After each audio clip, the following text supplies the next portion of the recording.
सिरपेच लगाएर सम्बोधन हुन्छ। सिरपेच लगाएर नारायणीमा बुझाएको सिरपेच अर्को नारायणीमा गएर सिरपेच लगाएर अर्को सम्बोधन हुन्छ। त्यो नेपाली जनताले बुझे हुन्छ यो कुरा चाहिँ। गणतन्त्र खरानी हुन्छ, गणतन्त्र खरानी हुन्छ, खरानी हुन्छ। रिफ्रेसमेन्ट गर्नु पऱ्यो रे प्रचण्डलाई, तनाव भयो रे। जनताको तनाव कसले बुझ्ने आज? रिप्लाइन हेर्नुहोस्, म त कसो अब आत्महत्या भन्दै थिएँ न, बिचमा गएर सुर्गिनी पो लाउने हो कि घाँटिया भनेर हेर्नुहोस् भिडियो लाएनन् छन् कतै। शीतल निवासले स्वीकार गरिसक्यो राजतन्त्र। पुष्टि गरिदिउँ तपाईँलाई। जनताको नासो जनतालाई सुम्पिएको अवस्था हो। अनुहारमा मुस्कान हेर्नुहोस् न, फेसियल एक्सप्रेसन हेर्नु न उहाँहरूको। ओली, देउवा, प्रचण्ड यी तिनैजना यो मुलुकको निम्ति राष्ट्रिय समस्या रहेछ क्या। आज प्रचण्ड पनि चुपचाप छ।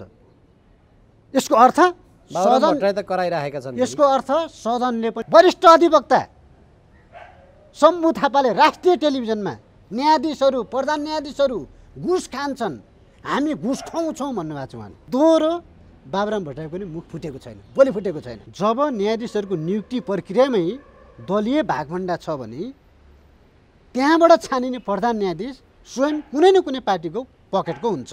गणतन्त्रको खुट्टा लग काम्न थालिसक्यो। एकजना पनि कलाकारहरू जो हिजो 62-63 को आन्दोलनमा गएका थिए नि ढुङ्गा हान्नको निमित्त,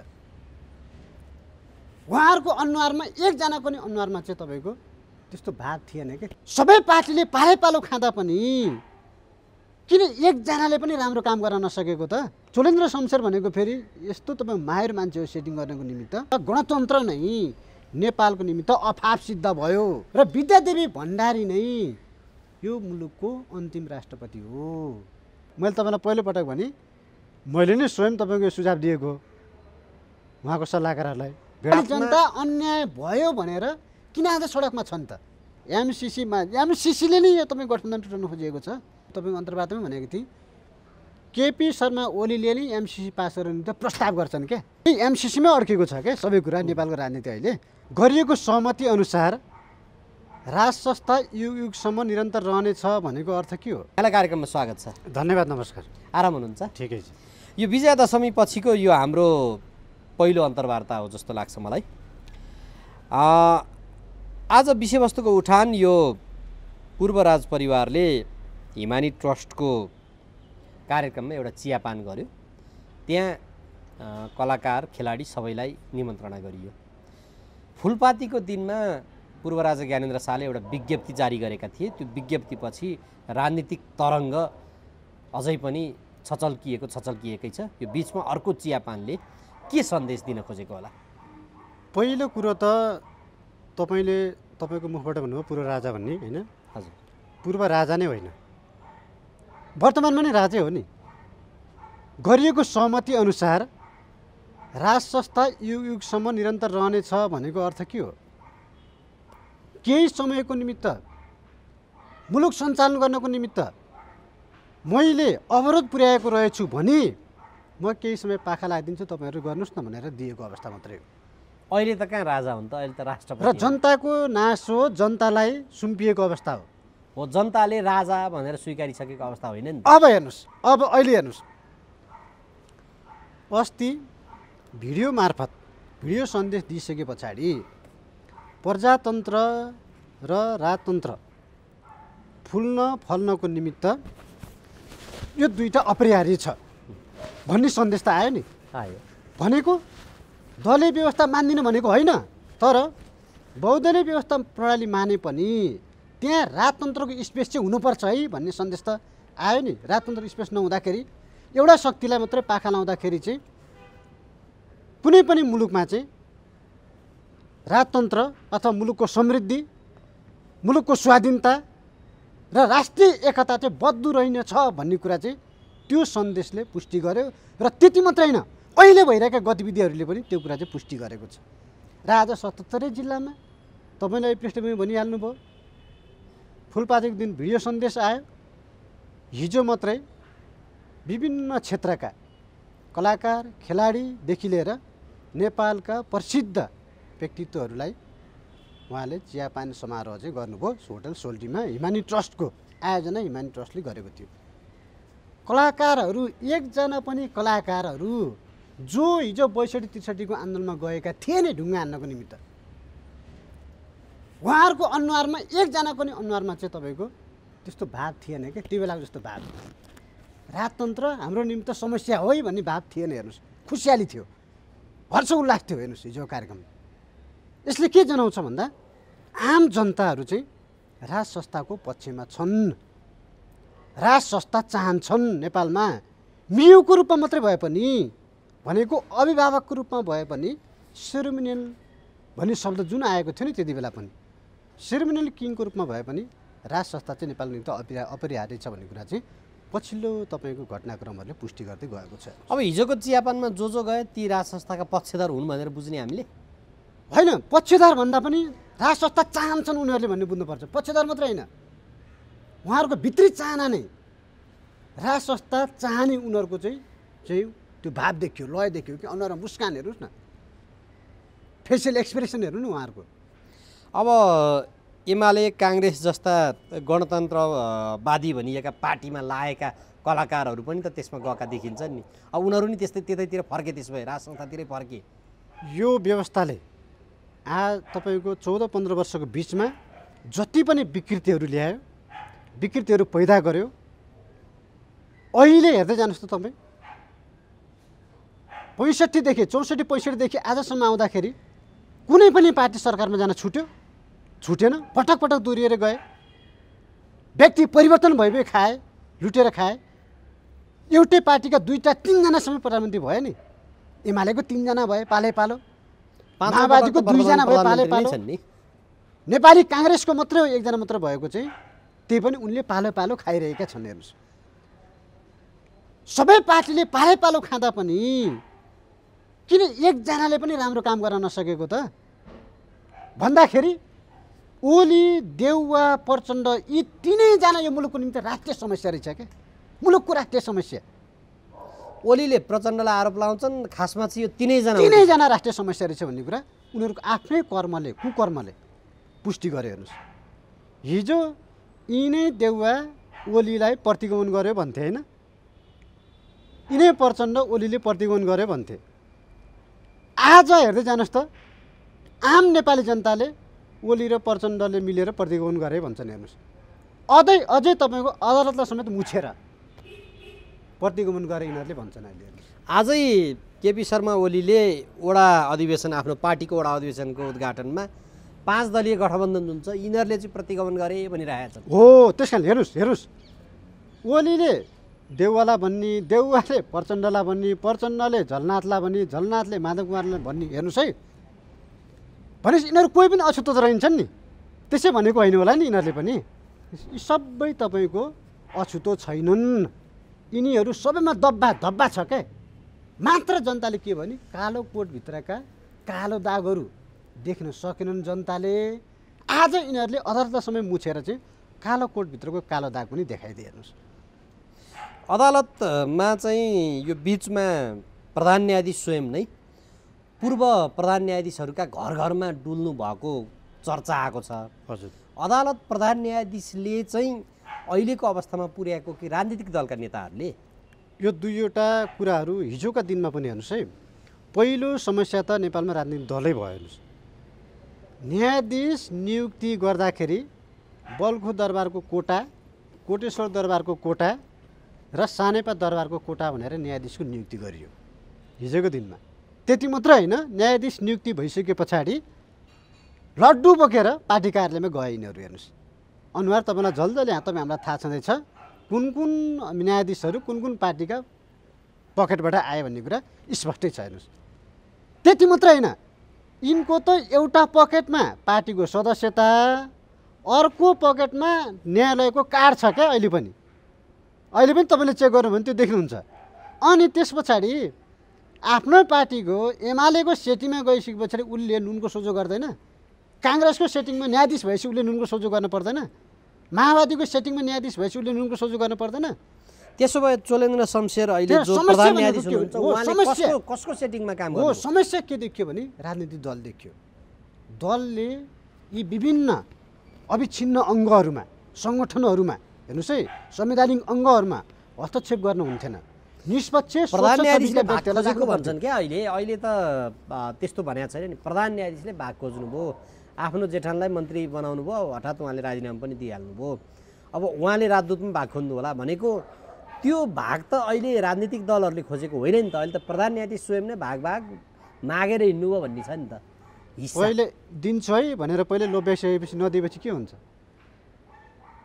हामी दिन्छौँ, त्यस कारणले गर्दाखेरि यो काम गरिदिनु पर्यो भनेर काम गर्न लगाइसके पछाडि नदिए पछाडि के हुन्छ त्यसको परिणाम? कुन काम त्यसरी गराएको छन्? सेटिङमा काम भएन। परमादेश के आयो भने क्या अब तपाईँ हामी स्पष्टै छौँ। अब अहिले सबैले बोल्न थाले, पूर्व न्यायाधीशहरूले बोल्न प्रधान न्यायाधीशहरूले बोल्न थाले, सेटिङमै भएको रहेछ भनेर। त्यो त लोकतन्त्र बचाएको रे। केपी शर्मा ओलीले चाहिँ संविधानलाई डिरेल बनाइदिए, संविधानलाई भड्खालोमा हाले, त्यही भएर प्रतिनिधि सभालाई पनि दुईपटक विघटन गरे, त्यसलाई बचाएको, संविधानलाई ट्र्याकमा ल्याएको भन्छन् नि त। तिनै पूर्व प्रधान न्यायाधीशहरू ओलीको विरुद्धमा अदालतसम्म साँठगाँठ गरेर गएका थिए। हेर्नुहोस् हिजो अदालतमा सुशीला कार्कीहरू गएको होइन, प्रतिगमन भयो भनेर अदालतले यस विषयमा निष्पक्ष निर्णय गर्नुपर्छ भनेर खबरदारी गर्न गएको होइन। तर उनीहरूले नि आज के भने, चोलेन्द्र शमशेरको कोटमा कालो कालो दाग देखियो, चस्मा नलागिकन हेरेर देखियो भने उनीहरूले भन्नु हुनुहुन्छ नि त। उहाँहरू भन्दै हुनुहुन्छ अहिले वरिष्ठ अधिवक्ताहरू भीमार्जुन आचार्यहरू, शम्भु थापाहरूले समेत ओलीले प्रतिगमन गर्यो भन्ने मान्छेहरू आज के भन्दै हुनुहुन्छ? यो कुराले के पुष्टि हुन्छ भने नेकपा एमाले, नेपाली काङ्ग्रेस, माओवादी केन्द्र, अदालत, अख्तियार यी सबै अहिले चाहिँ सेटिङमा चलेको छ भन्ने कुरा चाहिँ यो पछिल्लो घटनाले प्रष्ट पार्यो। त्यति मात्रै होइन, अब अदालतकै आयुक्तको पनि त त्यस्तै छ नि अभिगत। राजनारायण पाठक होइन 90 लाख घुस प्रकरणमा समातिए, जसले ठुलो माछा समात्न भनेर नियुक्ति गरिएको छ, उही तपाईँको आफै समातिन्छ। हेर्नुहोस् यहाँ अब यो अदालतको अहिलेको अवस्थामा चाहिँ कसले चाहिँ यो विकृत बनायो क्या न्यायालयलाई? हो यो हेर्नुहोस्, यो चाहिँ तपाईँको हिजोदेखि नै हो। मैले भने नि, जब न्यायाधीशहरूको नियुक्ति प्रक्रियामै दलीय भागभण्डा छ भने त्यहाँबाट छानिने प्रधान न्यायाधीश स्वयं कुनै न कुनै पार्टीको पकेटको हुन्छ।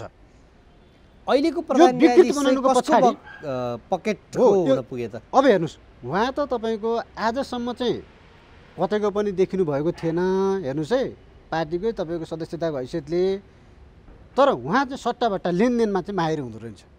माहिर हेर्नुहोस्, त्यो कुरा त उहाँले योभन्दा अगाडि रञ्जन कोइरालाको सन्दर्भमा समेत जिल्ला अदालत, विशेष अदालत, उच्च अदालतले समेत दोषी ठहर्याएको व्यक्तिलाई, हत्यारा हो है यो दोषी हो भने मान्छेलाई 2 जनाको इजलासले उहाँलाई उन्मुक्ति दिनुभयो।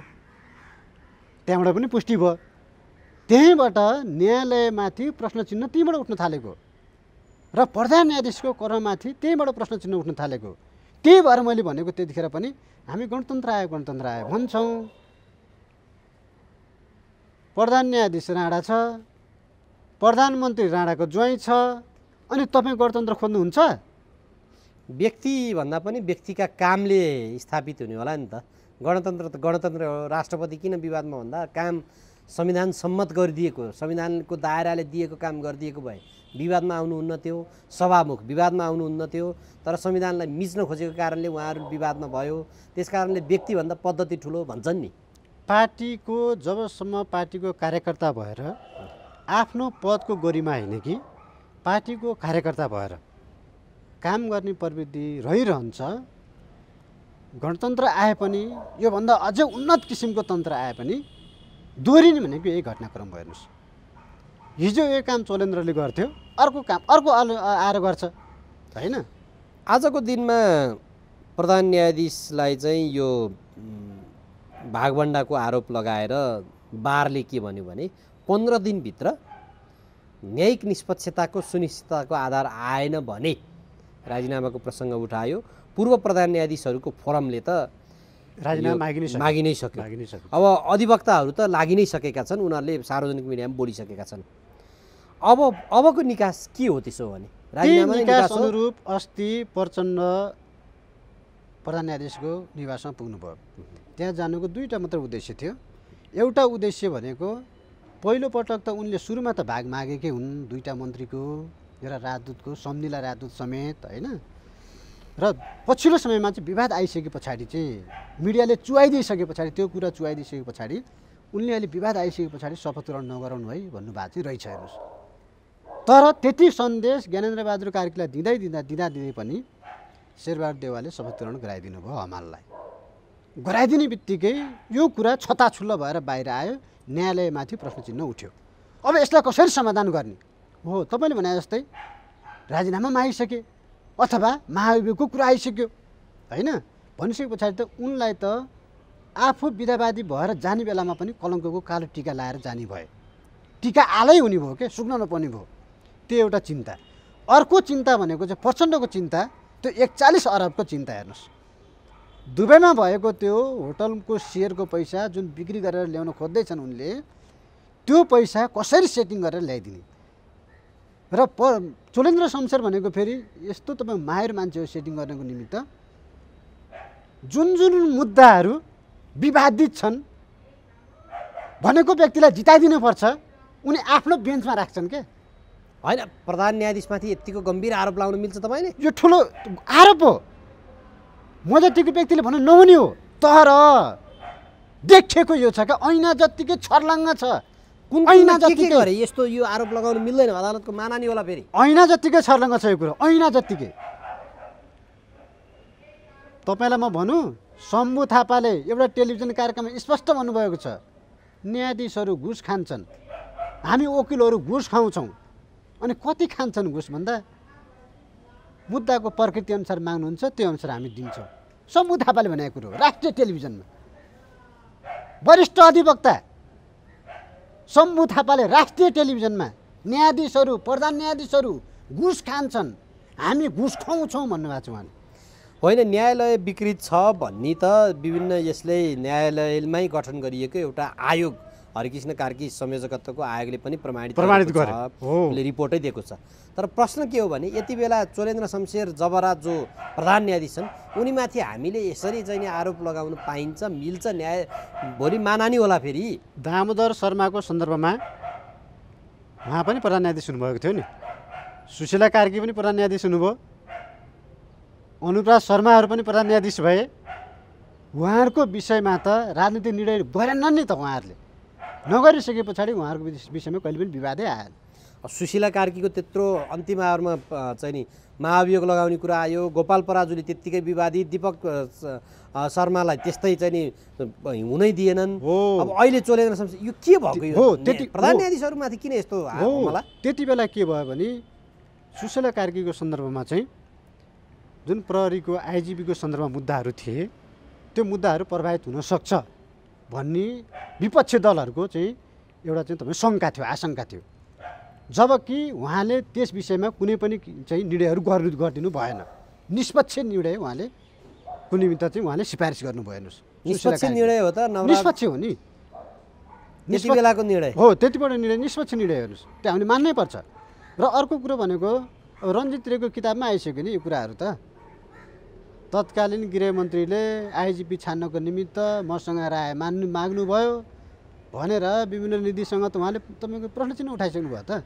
सरकारले गरेको निर्णयलाई तत्कालीन प्रधान न्यायाधीशले उल्टाइदिएको हो नि त त्यति बेलाको प्रसङ्ग। त्यस कारणले गर्दा हामीले के बुझ्नुपर्छ भने हाम्रो कार्यपालिका, न्यायपालिका, व्यवस्थापिका जति पनि अङ्गहरू छन् यी अङ्गहरू बिस्तारै एकपछि अर्को स्खलित हुँदै गए। हेर्नुहोस्, यिनका काम कारबाहीहरू स्खलित हुँदै गए र जनताले जुन किसिमको आशा र भरोसाको केन्द्र हो नि त न्यायपालिका भनेको, त अन्तिममा जाने कहाँ, कहीँ भएन, जाने कहाँ, आश गरेर जाने कहाँ, त्यो न्यायालय होइन।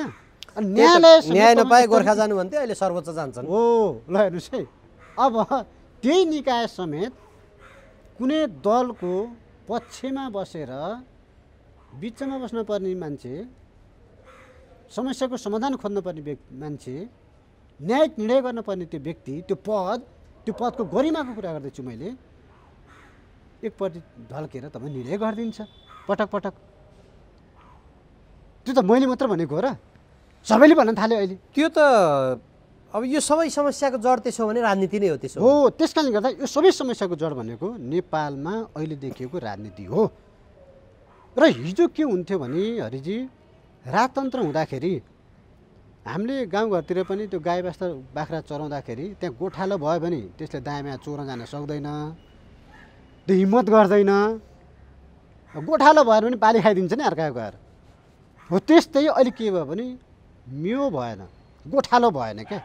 गोठालो नभएको कारणले गर्दाखेरि न्यायालय पनि बाली चोर्न हिँड्ने, दलका नेताहरू त बाली चोर्ने बानी परेकै उनीहरूलाई लट्टिन लागेसम्म बाली चोरेको चोरे गर्ने, कर्मचारी तन्त्रमा समेत बाली चोर्ने बानी आजसम्म छँदैछ।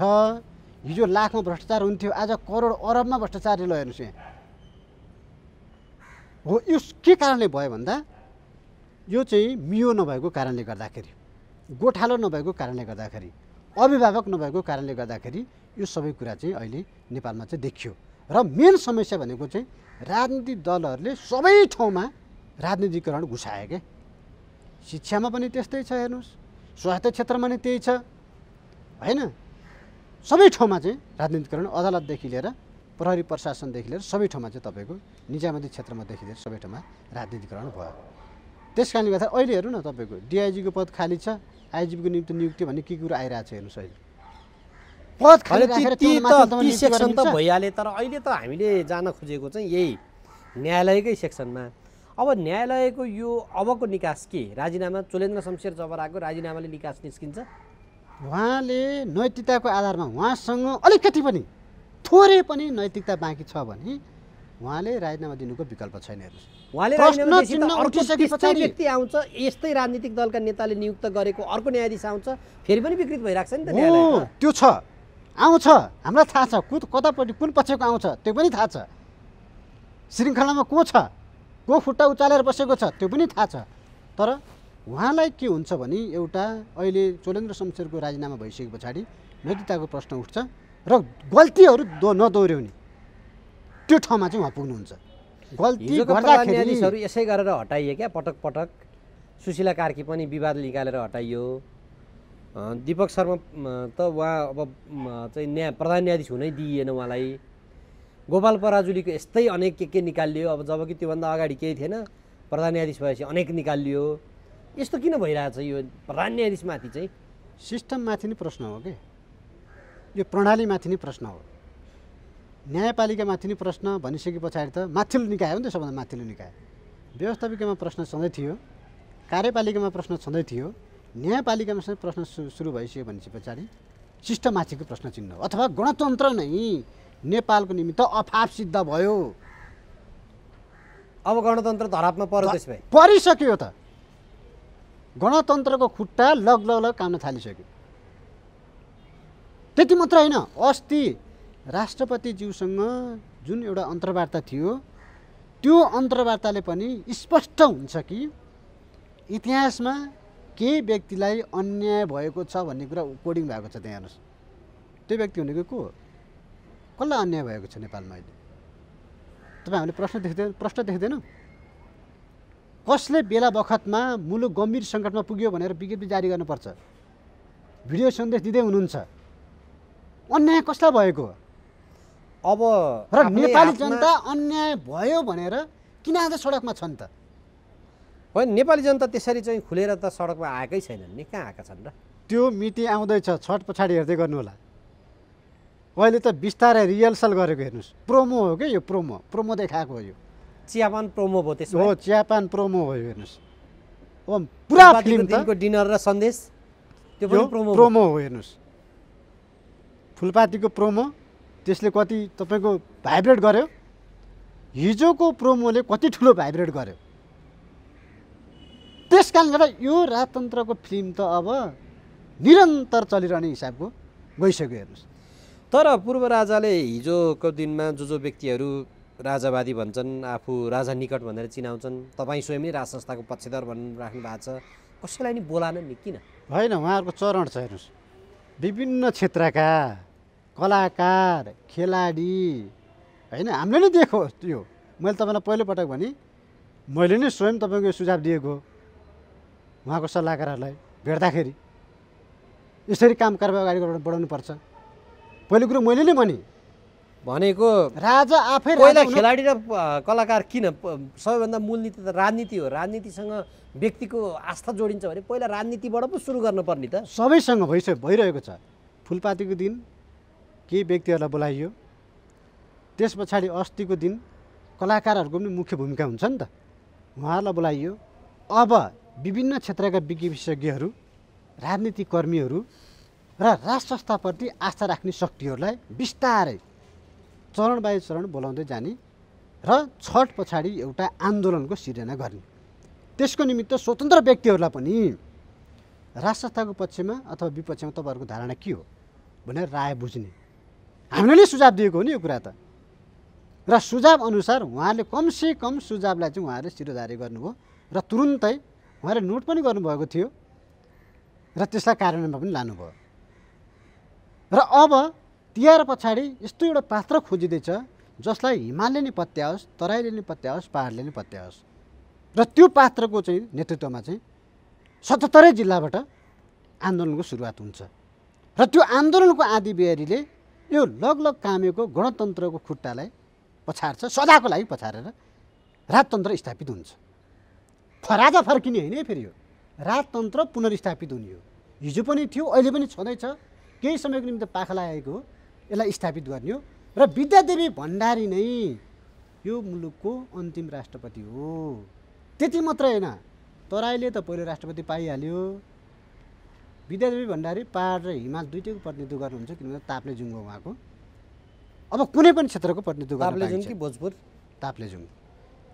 विवाह गरेपछि ताप्लेजुङ भोजपुर कता भोजपुर हो उहाँको जन्मघर। अब यो त भन्ने कुरा हुन् भन्छन् नि सबैले, सम्झिने पानी छम्किने भन्छन् यस्ता कुराहरू। अब तपाईँलाई पनि हिजोको त्यो चियापानले त अलिकति राम्रै सन्देश गएको भन्ने कुरा त भान त भयो होला नि, छैन र भने? खै त शीर्ष नेताहरू मौन छन्, कसैले चाहिँ नि चाहिँ उ गरेको छैन। बाबुराम भट्टराईले त्यसमा विरोध गरेका छन्। हरिजी, सडकले, सदनले, शीतल निवासले स्वीकार गरिसक्यो राजतन्त्र। पुष्टि गरिदिउँ तपाईँलाई। आज जनताहरू सडकमा, सम्पूर्ण जनताहरू राष्ट्र संस्थाको पक्षमा छन्। सदनमा हिजो त्रिसरमा गएर नाच्दाखेरि यिनै विरोध खतेडाहरूले राजा ज्ञानेन्द्रलाई नागार्जुनभित्र लगेर थुन्न पर्यो भन्ने हो भनेका थिए त्यतिखेर। तर आज यिनै विरोध खतेडाहरू चुपचाप छन्, चुपचाप मन्त्री छन्। अहिले त्यतिखेर मानिनीय थिए, थुन्नुपर्छ भनेको व्यक्ति आज मन्त्री छन् तर चुपचाप छन्। प्रचण्डहरूले पनि यस्तै अभिव्यक्ति दिन्थे, राजा सल्बलायो है, अब ठेगान लाउनु पर्छ। आज प्रचण्ड पनि चुपचाप छ। यसको अर्थ सदन त कराइरहेका छन्। यसको अर्थ सदनले पनि स्वीकार गर्यो। सदनले स्वीकार्न त त्यहाँ पासफेलको कुरा हुन्छ। अब हेर्नुहोस्, जसरी हिजो 65 मा अस्वीकार गरेको थियो त्यस्तै होला नि त। प्रोमो हेर्नुभयो नि तपाईँले। अब फुल फेजको फुल फिल्ममा त तपाईँले देख्नुहुन्छ नि, ढ्याप ढ्याप ढ्याप ढ्याप ढ्याप ढ्याप लगाएर स्वीकार्ने स्थिति सिर्जना हुन्छ। त्यो हेर्दै जानुहोस्, त्यो 6 महिना बित्दैन, 6 महिना अगाडि पनि तपाईँले त्यो देख्न सक्नुहुन्छ। र त्यो वातावरण भित्रभित्र मिलिसकेको छ। राष्ट्रिय अन्तर्राष्ट्रिय शक्तिदेखि लिएर सम्पूर्ण क्षेत्रका कलाकार, खेलाडी, कृषक, श्रमिक, मजदुर, कर्मचारी तन्त्र, सुरक्षा निकायहरूमा समेत अहिले बहस सिर्जना भइसकेको छ। तपाईँलाई थाहा छ, यही बिचमा 6 वटा टोली भारतीय टोलीहरू नेपाल आइसके। 6 वटा टोलीहरू नेपाली काङ्ग्रेसको महामन्त्री जाँदै हुनुहुँदो रहेछ नि। आइसके पछाडि नेपाली काङ्ग्रेसको पनि 3 वटा टोली भारत गइसक्यो, 3 वटा। र पछिल्लो समयमा राजाको अभिव्यक्ति आइसके पछाडि, बाबुराम भट्टराईको विज्ञप्ति आए पछाडि जुन प्रतिक्रिया आयो बाबुराम भट्टराईको, अरूको कसैको आएन। त्यस पछाडि भर्खर भारत भ्रमणबाट आउनुभएको प्रकाश रण महत र बाबुराम भट्टराईको चन्द्रगिरीमा डिनर थियो। त्यस पछाडि दोहोरो बाबुराम भट्टराईको पनि मुख फुटेको छैन, बोली फुटेको छैन। तपाईँले सुन्नुभएको छ दोहोरो बोली फुटेको? दोहोरो बोली फुटेको छैन।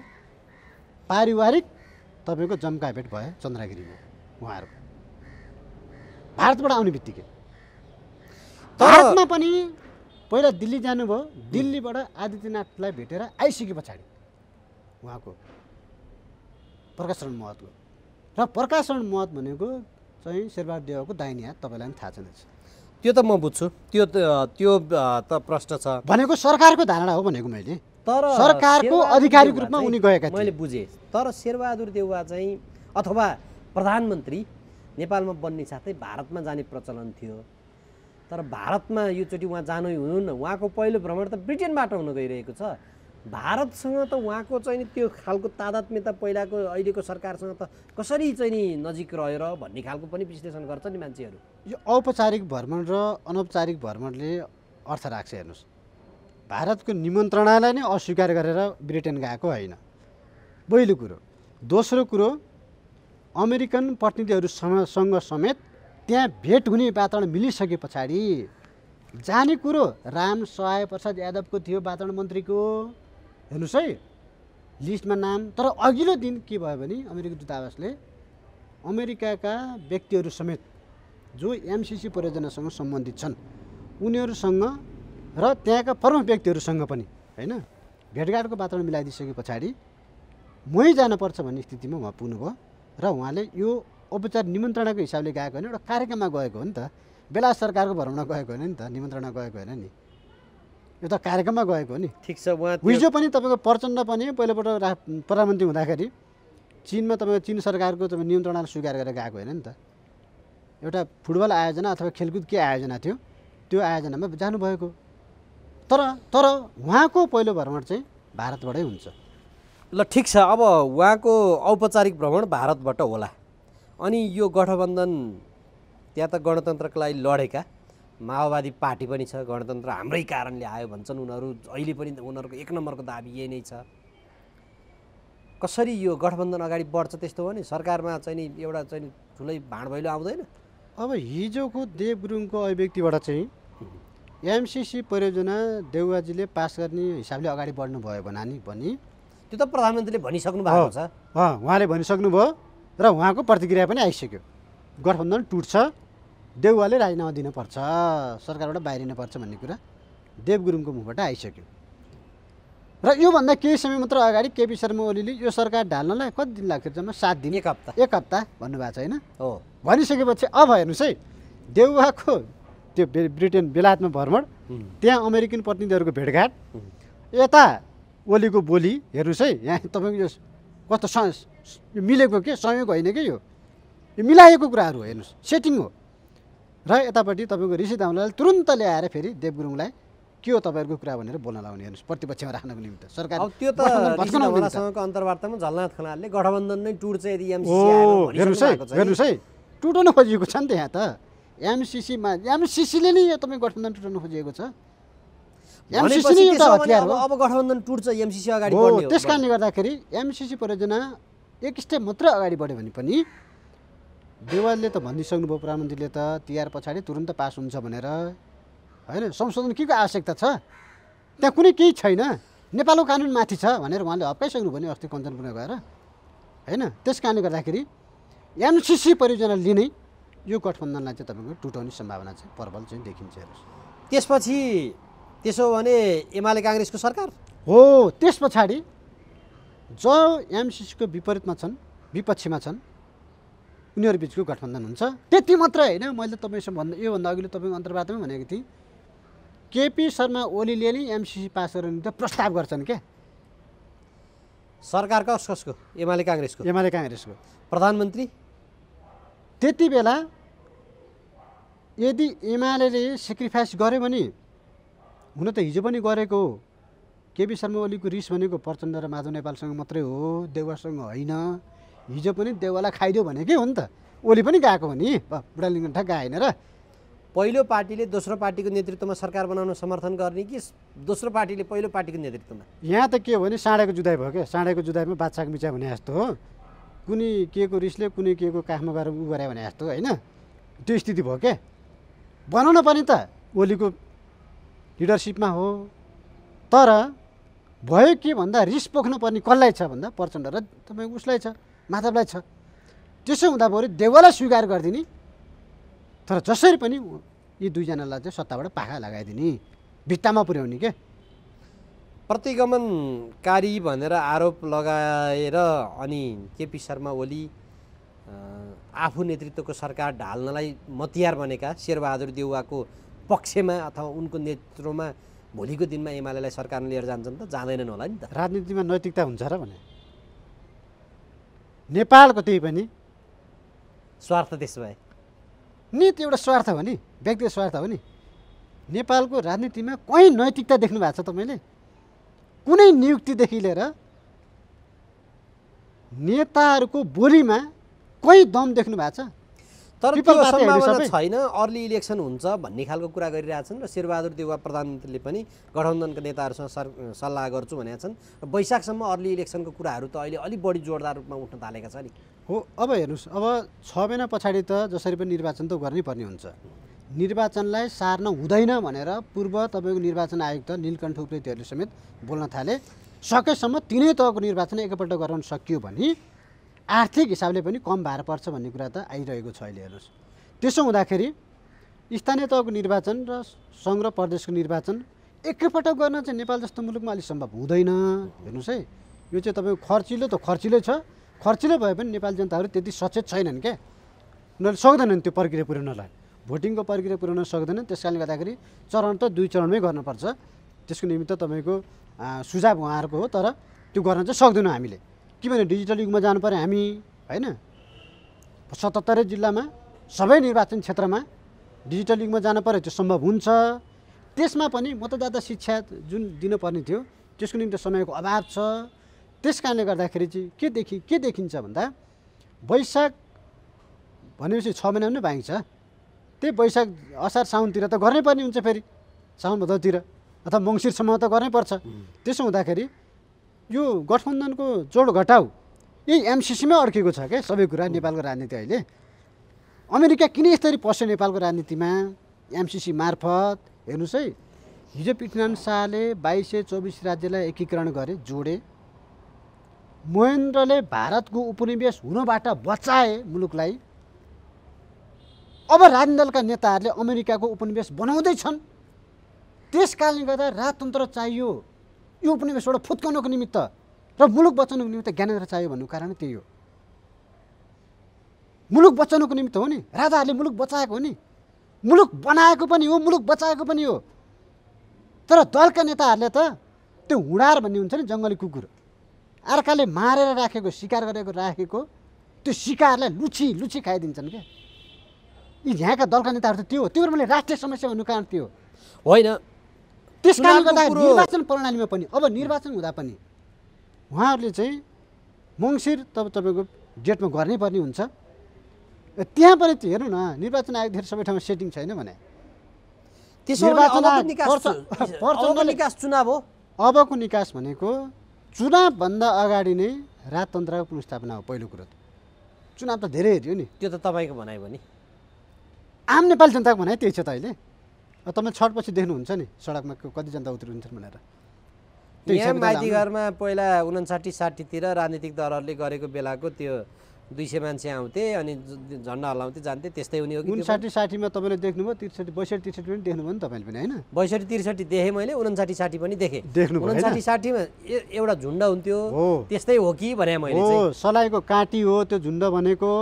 काँटीमा बारुद त सानै थोरै हुन्छ हरिजी, तर त्यसको प्रभाव त्यसलाई लगेर तपाईँको सल्काइसके पछाडि त्यो राको बनाउने चाहिँ त्यसो हो भने आउँछ। राको बनाउने समय भनेको छठ पछाडि हो।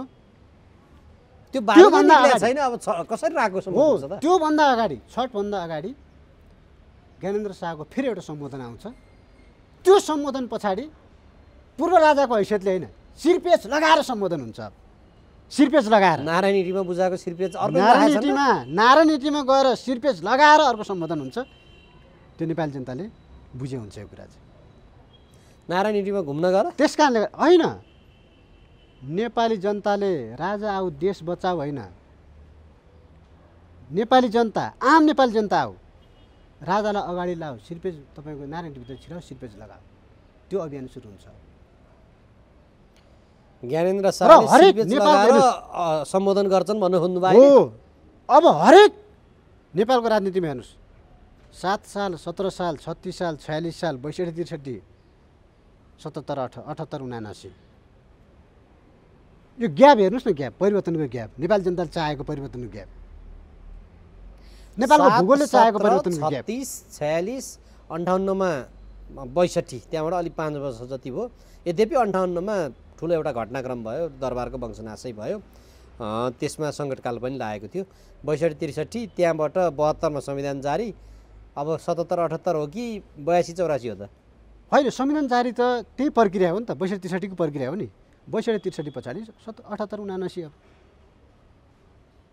अब यो ग्यापको परिवर्तन, हरेक 14-15 वर्षको ग्यापको परिवर्तन नेपालको भूमिले, नेपाली जनताले खोजेको चाहिँ स्पष्ट देखिन्छ। त्यस कारणले गर्दाखेरि अब चुनाव होइन क्या, राजा पुनर्स्थापित भए पछाडिको चुनाव निर्वाचन हो अबको निर्वाचन भनेको चाहिँ। होइन, पटक पटक यहाँले जोड गरिराख्नु भयो, मलाई पटक पटक त्यसैमा सोध्न मन लाग्यो, आउँछन् र राजा भने मान्छेले यही प्रश्न गर्छन् क्या। 3 करोड नेपाली जनताहरू देशभित्र मात्रै होइन, देश बाहिरको पनि माहौल बुझ्नुहोस् तपाईँले आज। र भित्रभित्र बनाएका योजनाहरू कतिपय कुराहरूले भन्न मिल्दैन। हिजो 62-63को आन्दोलन हुँदाखेरि जसरी काठमाडौँ, भक्तपुर, ललितपुरका गल्ली गल्लीबाट कसरी आन्दोलन गर्ने भनेर स्केच तयार भएको थियो नि, त्यस्तै स्केच तयार भएर आन्दोलनको सुरुवात हुन्छ हरिजी। त्यस पछाडि तपाईँलाई भने जस्तो त्यो बारुद त्यही दिन कोरिन्छ र त्यही दिनबाट तपाईँको आगो लाग्छ, गणतन्त्र खरानी हुन्छ। ल ठिक छ, हामी छठपछि अर्को अन्तर्वार्ता गरौँला, यो रेकर्डेड छ है त। अब म अर्को प्रसङ्गमा जान्छु। जनकपुरमा सीके राउतको पार्टी राष्ट्रिय जनमत पार्टीको कार्यकर्ताले जुन खालको व्यवहार गरे खानेपानी संस्थानका प्रमुखमाथि, यसलाई हामीले कसरी हेर्ने? यो चाहिँ एउटा कानुनी राज्य भएको मुलुक, विधिको शासन चाहिँ यहाँ एउटा पार्टीको कार्यकर्ताले हिजो प्रचण्डले गरे जस्तो जनसरकारले भौतिक कारबाही गर्थ्यो नि।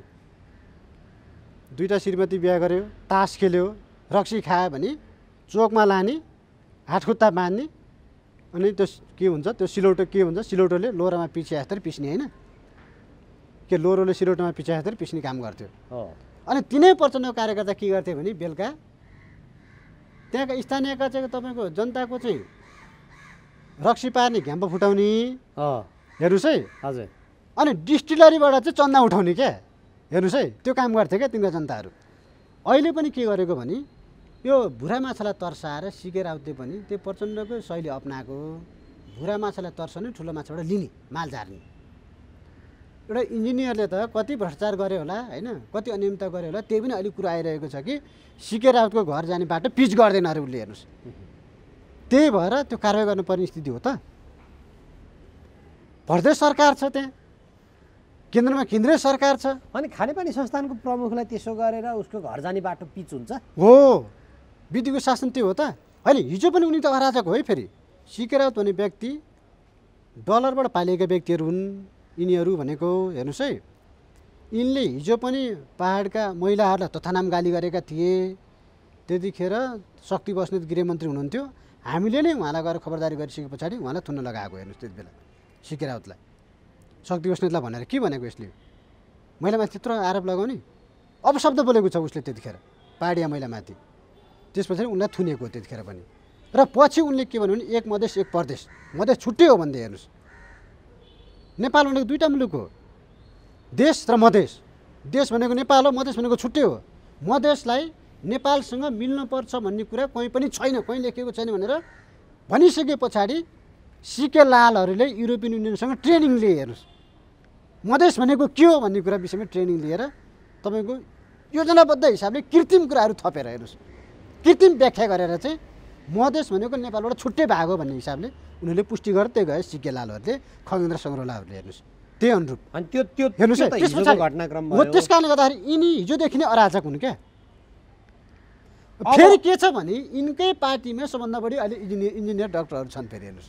होइन, प्रश्न त्यता रहेन। अब सीके राउतलाई पक्रेर कारवाही गर्ने कि त्यहाँनिर जसले त्यो कारवाही गरे, कालो त्यो मोसो दले, हिलो दले, नाङ्गे झार बनाए, उनीहरूलाई चाहिँ कारवाही गर्ने? अब त त्यहाँ त 22-23 जना तुलका कार्यकर्ता पक्रा परिसके। भोलि यहाँ विरोध हुन्छ, भोलि चक्का जाम हुन्छ, के हुन्छ, छुट्ने, अनि व्यक्तिको मान सम्मान इज्जत चाहिँ गयो हो। यही प्रश्न चिन्ह, हेर्नुहोस्। हिजो के भन्दा हिजो माओवादीले नै सिकायो नि, हिजो एमाले नै सिकायो नि, रेलिङ भाँचेको होइन हिजो पनि यिनीहरूले। यस्तै कारबाही गरेको होइन, त्यो बेला मैले कोट्याइदिएको।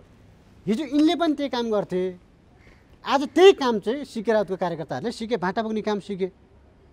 हिजो यिनीहरूले लट्ठी बोक्थे, जनकारबाही भन्थे, भौतिक कारबाही गर्थे। सिके अब त कानुनी शासन आउनु हो, पर्ला नि त। त्यस कारणले गर्दाखेरि सिके राउतलाई पनि तपाईँको कानुन दायरामा ल्याउनुपर्छ।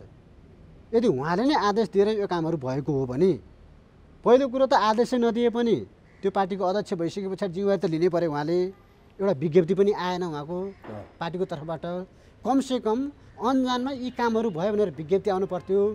अर्को कुरो उनी आफै इन्जिनियर, हेर्नुहोस् है, डक्टर मान्छे, हेर्नुहोस् है, र उनकै पार्टीमा धेरै डक्टर इन्जिनियरहरू छन्। फेरि अब उनले नै तपाईँको विरोध गर्न थालिसके पछाडि, त्यही व्यक्तिहरूमाथि खनिन थालिसके पछाडि, मैले अहिले भनेको जस्तै भुरा माछालाई कारवाही गरेर ठुला माछाबाट प्रदेश सरकारको माथि नै तहबाट चाहिँ तपाईँ माल झार्नको निमित्त, पैसा झार्नको निमित्त चाहिँ उहाँहरूले यो काम गर्नुभएको हो। हिजो जसरी माओवादीले जनसरकारको रूपमा चाहिँ काम गर्थ्यो, लोकल भट्टीहरू भत्काउने, डिस्टिलरीबाट पैसा बुझ्ने हो, यही काम चाहिँ अहिले सिके राउतले दोहोऱ्यायो। हेर्नुहोस्, र यो चाहिँ अराजकता हो। हेर्नुहोस्, यो पाहाडमा भए पनि अराजकता हो, हिमालमा भयो भने अराजकता हो, तराईमा भए पनि अराजकता हो। हेर्नुहोस्, यो अराजक गतिविधि चाहिँ हामीले गर्नु हुँदैन। अब नेपालका यो चाहिँ राजनीतिक कानुनी शासन दलहरू, र विधिको तपाईँ पद्धति अनुसार चाहिँ यो भएन। हेर्नुहोस्, राजनीतिक दल जो नयाँ खुल्छ, हामी वैकल्पिक हामी निकास दिन्छौँ भन्छ, ऊ यस्ता अराजक गतिविधिमा रमाउँछ, जबकि किसानहरू चाहिँ आफ्नो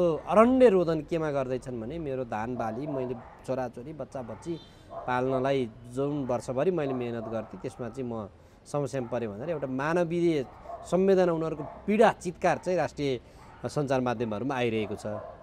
अब राजनीतिक दलहरूले यो दिशातर्फ चाहिँ किन ध्यान नदिएका होला? हेर्नु न, तपाईँको भित्राउन लागेको बाली मौसम परिवर्तनको कारणले कार्तिकमा बाढी आयो। हेर्नुहोस्, कति पुलहरू बगाए, बाटाघाटा त्यस्तै तपाईँको छ। पहिलो कुरो त किसानको तपाईँको बाली नै सखा बनायो, भित्राउन लागेको बाली के। हेर्नुहोस्, तर यहाँका शीर्ष राजनीतिक दलका नेताहरू के गर्दैछन् त्यहाँ काभ्रेतिर गएर जिपलाइन हेर्नुहोस्, म त कसो अब आत्महत्या भन्दै थिएँ, न बिचमा गएर सुर्गिनी पो लाउने हो कि घाँटिया भनेर हेर्नुहोस् भिडियो लाएनन् कतै, धन्न लाएनन् क्या। किन भन्दा आत्महत्या भनिरहेछन् नि त, मान्छे म भड्किन सक्छ नि, लाउँछन् कि सुर्किनु भन्ने थियो, धन्न कमरा मात्र डोरी बाँधेछन्। हेर्नुहोस्, घाँटिया बाँध्न भ्याएनन्। त्यो हो त, सरकारमा हुनुहुन्छ नि त उहाँहरू त। देउवाको मात्र चासो र चिन्ताको विषय होइन नि, देउवा मात्र जाने होइन नि, ओली पनि जानुपर्छ नि। ओलीलाई हेर्नु त आज उद्घाटन गर्न चटारो छ, अधिवेशनको उद्घाटन गर्न चटारो। जनताको घरमा पुगे ओली, प्रचण्ड पुगे, रिफ्रेसमेन्ट गर्नु पऱ्यो अरे प्रचण्डलाई, तनाव भयो अरे। जनताको तनाव कसले बुझ्ने? आज पुरोमा हात लाएर रोएका छन् जनताहरू, घाँटीसम्म पानी छ, धानबाली भित्राउँदैछन्, सुरक्षाकर्मीहरू रातो दिन खटिएर तपाईँको किसानलाई सहयोग गरिरहेका छन्। हेर्नुहोस्, तर आज शीर्षस्थ नेताहरू देउवा जान्छ, उहीँ पुग्छ, ए भाइ तपाईँ व्रत नबोल्नुहोस् भनिदिन्छ। गुनासो राख्दाखेरि प्रधानमन्त्रीले, हेर्नुहोस्, गुनासो राख्दाखेरि प्रधानमन्त्री जस्तो व्यक्तिले त्यो कुरा गरिदिन्छ। अर्को एउटा शीर्ष नेता जान्छ, जिप लाइनमा तपाईँको मजाले झुन्डिन्छ, रिफ्रेसमेन्ट हुन्छ। अर्को नेता आफ्नै पार्टीको नेतालाई गलत्याएर हुर्याइसके पछाडि सुप्रिमो बनेर बसेको छ, साँडे जस्तो, असनको साँडे जस्तो, र ऊ उद्घाटन गर्न व्यस्त छ। 77 जिल्लाको 77 वडामा उद्घाटन। हेर्नुहोस्, यो 77 वडामा उहाँको रहेछ नि त कार्यकर्ताहरू, 77 जिल्लाको 77 वडामा सबैलाई यो तपाईँ किसानको मर्का बुझ्नको निमित्त, बाली भित्राउनु निमित्त खटाइदिए के हुन्थ्यो? भोट माग्न जानुपर्थ्यो घरमा। तर कहाँ पुगे भने यिनीहरू पनि सामन्तमा के, सामन्ती युगमा पुगे के। हेर्नुहोस् त, जिल्ला भ्रमण गर्न पनि जान नसक्ने स्थिति, कुर्चीमा बसेर यहीँ सुइथे दिने उद्घाटन अहिले। हेर्नुहोस्, हामी डिजिटल युगमा छौँ, त्यसैले गर्दाखेरि किन घुम्नु पर्यो यहीँबाट ट्याक्क ल। हेर्नुहोस् त, कति सामन्त भइसक्यो, कति सोखिम भइसकेको। तथ्याङ्क सङ्कलन गर्दैछ अरे त राहतको लागि सरकारले। हो ल, हेर्नुहोस्, अब यो हेर्नुहोस्, जनता तथ्याङ्क सङ्कलन गर्नुभन्दा केही समय अगाडि नै मरिसक्छन् खाना नपाएर। कति समस्या सिर्जना हुन्छ। अब बालीको धान मात्र बगाएको कुरा होइन नि, बाली बगाएको मात्र कुरा होइन, रोग व्याधिहरू कति आउँछ। हेर्नुहोस्, तराईमा त सर्पको अब बिगबिगी हुन्छ, त्यस्तै रोगव्याधिहरू आउँछन्। पशु चौपायाहरू कति तपाईँको बगाएर रहेका छन्, मान्छे तपाईँको 100-150 जना मरिसके। जनतालाई सास र लासको कुरा छ, गाँस र बाँसको कुरा छ। सरकार अब राहत सङ्कलन गर्ने भनेर निर्णय गर्छ, अब कहिले गर्छ थाहा छैन। अब अर्को बाढी कुर्न पर्छ, हेर्नुहोस् चैत महिनासम्म भ्याउँछ कि चैत वैशाखसम्म, त्यो भ्याएन भने उनले चुनाव अगाडि चाहिँ पक्कै गर्छ। हेर्नुहोस् यस्तो तपाईँको व्यतिथि, त्यही भएर के गणतन्त्र त्यसै गनाएको छैन क्या हरिजी, चारैतिर क्या। तपाईँ हामी समीक्षा गरौँ न, मजाले बसेर समीक्षा गरौँ त, सबै क्षेत्रको के। किसानको समीक्षा गरौँ, किसानमा तपाईँको भएको त्यहाँ अन्यायको कुरा गरौँ, श्रमिकको कुरा गरौँ, कर्मचारीको कुरा गरौँ, सुरक्षा निकायको कुरा गरौँ, होइन, अदालतको कुरा गरौँ, सबै ठाउँमा हेर्नु न व्यतिथि। अनि यो सबै तपाईँको कसिङ्गरको पोको भइसके पछाडि अब यसलाई त तपाईँको जसरी हुन्छ नफालेसम्म, किक आउट नगरेसम्म त त्यो घर सफा हुँदैन नि, कहाँ हुन्छ र। यतापट्टि कुनामा हेऱ्यो त्यही कसिङ्गरको पोको छ, अर्को कुनामा हेऱ्यो त्यही कसिङ्गरको पोको छ, अर्को कुना छ, अर्को कुना छ, बिचमा गयो त्यही पनि त्यही छ। अनि तपाईँ कसरी एक्जिस्टेन्स गर्न सक्नुहुन्छ भन्नु त यो व्यवस्थामा। त्यही भएर म बाध्य भएर के, म नि हिजो त यो व्यवस्थाको विरोधमा हिँडेको हो नि त, राज संस्थाको विरोधमा हिँडेको होइन र ६५ आन्दोलनमा लाठी खाएको हो नि। सटरभित्र बस्दा पनि आर्मीले घोची त्यो बन्दुक नालले यहाँ तपाईँ घाउले छ नि, मेरो पनि गएकै हो। त्यति बेला राज संस्थाको विरुद्धमा एउटा व्यक्ति मान्न सकिन्छ र? राजाको छोरो भयो भन्दामा, जेठो छोरो भयो भन्दा राजा मान्न सकिन्छ र भन्ने व्यक्ति मै हो त्यतिखेर। हेर्नुहोस्, तर आज बुझ्दै जाँदाखेरि जनताको छोरो राष्ट्रपति, जनताको छोरी राष्ट्रपति, तराईले राष्ट्रपति पायो, हिमाल पहाडले राष्ट्रपति पायो, पूर्वले प्रधानमन्त्री पायो, पश्चिमले प्रधानमन्त्री पायो, मध्य क्षेत्रले प्रधानमन्त्री पायो, तै पनि हुँदैन। समस्या चाहिँ कहाँ रहेछ त भनेर बुझ्दै जाँदाखेरि समस्या हाम्रै राजनीतिक दलभित्र रहेछ, त्यो राज संस्थामा होइन रहेछ। त्यति बेला पनि यिनीहरूले नै राज संस्थालाई चाहिँ आफू गल्ती गर्ने, दोष उता थुपारिदिने र नेपाली जनता गणेश मानले भने जस्तै भेडाको रूपमा चाहिँ जहिले पनि पछि लाग्ने प्रवृत्ति। 15 लाख त छन् नि यिनका कार्यकर्ता त, होइन, सक्रिय सदस्य त, बाँकी त सबै न्युट्रल होइन। तर पनि देशको पक्षमा, परिवर्तनको पक्षमा नेपाली जनता आउनै नसक्ने, सडकमा आउनै नसक्ने। मतदाताकै हिसाबले पनि 1.5 तपाईँको 1.25 करोड त छ नि अहिले पनि मतदाताहरू, तै पनि आउन नसक्ने। हेर्नुहोस् हो, त्यस कारणले गर्दाखेरि अहिले चाहिँ हामीले यो दलले आजसम्म सिर्जना गरेको भ्रमलाई चिर्नुपर्छ र यी कसिङ्गरहरू, प्रत्येक कुनामा भएका कसिङ्गरहरूलाई चाहिँ सफा गर्नै पर्छ भन्ने हिसाबले मैले शुद्ध के अनुभव गरेँ, म प्रयोग भइछु हिजो ६२-६३को आन्दोलनमा। त्यस कारणले गर्दाखेरि अब मैले बुझिसकेपछि मैले बुझाउनु पर्छ भनेर राज संस्थाको एक सूत्रीय एजेन्डा लिएर हिँड्नुपर्ने कारण त्यो। हेर्नुहोस् तपाईँले पटक सोध्नुभयो, त्यही गर्दा मैले स्पष्ट पारेको। हेर्नुहोस् अब त्यसो भने तपाईँको यो भनाइ अघिनको अनुसार छठपछि यहाँ ठुलै हलचल फेरि आउँछ। ठुलो हलचल, आन्दोलनको आँधीबेरी सुरुवात हुन्छ, यो प्रोमो हो। त्यस पछाडि ठुलो पर्दा भन्छ नि, ठुलो पर्दाको फिल्म 77 जिल्लाबाट तपाईँ हामीले देख्न पाउँछौँ। नेपाली जनताले नै फिल्ममा खेल्ने भए, नेपाली जनताले नै, आर्थिक शक्ति नै फेरि यहाँ त नेपाली जनताले नै, अर्ग्यानिक प्राकृतिक हिसाबको हुन्छ त्यो, कृत्रिम होइन। कृत्रिम हुँदाखेरि त यस्तो हेर्नु, हेर्नुहोस् 10-12 वर्षमा कहिले भारतको पक्षमा जानुपर्ने, बोल्नुपर्ने कि एमसिसी मात्रै यो तपाईँको राष्ट्रघाती चिज हो र? बिआरआईको कुरो थिएन, खै त बोले जनता। बिमस्टेकको कुरा छैन, सार्क किन आज तपाईँको साइड लाग्यो, किन बिमस्टेक आयो त्यो थाहा छैन नेपाली जनतालाई, तर किन बोल्दैन नि भन्दा सबै कुरा छाना नाना र खाना जताबाट आउँछ त्यतैको गाना भयो क्या। यहाँ सबभन्दा ठुलो कुरो त्यही हो, सबै काम यसले गर्यो। हेर्नुहोस् र आन्तरिक रूपमा चाहिँ सबै सेटिङले। हुन्छ, हाम्रो समय सकियो। म यहाँलाई आफ्नो अमूल्य समयको लागि धन्यवाद र आभार व्यक्त गर्छु। धन्यवाद, नमस्कार।